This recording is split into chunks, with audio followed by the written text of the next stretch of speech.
हुज़ूर फरमाया फल युबल्लिगि शाहिदल गाइबा, फरमाया जितने लोग यहाँ पे मौजूद हो, अब ये मेरा पैगाम तुम उन तक पहुँचा दो जो यहाँ पे मौजूद नहीं है। लिहाजा इसके बाद फिर मेरी और आपकी ज़िम्मेदारी ये है कि हम कुरान मजीद के पैगाम को आगे पहुँचाएँ।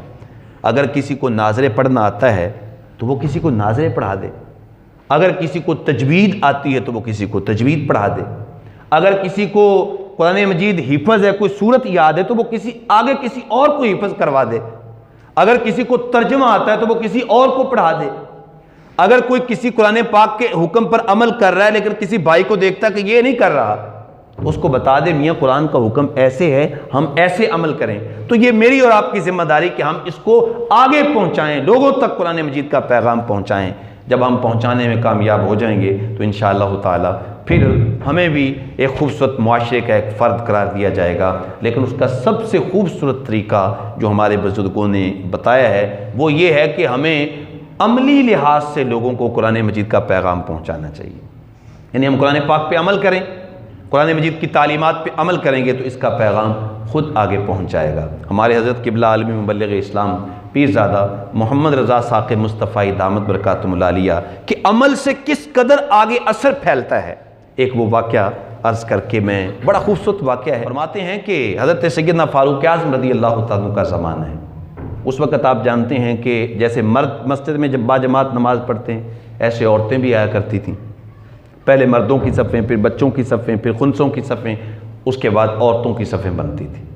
बाद में जब फितना का खौफ हुआ तो हज़रत सैयदना फ़ारूक आज़म के आखिरी ज़माने में औरतों को बाजमात नमाज़ पढ़ने से मना कर दिया गया।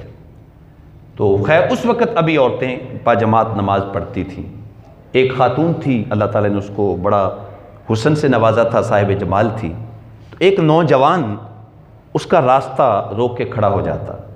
2-4 मरतबा उसने मज़ाहमत की, उसने महसूस किया कि शायद ये जो है वो मेरी मज़ाहमत कर रहा है। तो उसने खड़े होकर उससे पूछा कि तू क्या चाहता है, क्या मसला है तुझे। तो उसने अपने दिल का इजहार कर दिया कि मैं तेरा मतवाला हूँ, मैं तेरा दीवाना हूँ, तो मैं तुझे चाहता हूँ, किसी अंदाज के साथ जो भी तेरी बात है मैं पूरी करने के लिए तैयार हूँ, तो लेकिन ये है कि मैं तुझे अपनी ज़िंदगी का हिस्सा बनाना चाहता हूँ।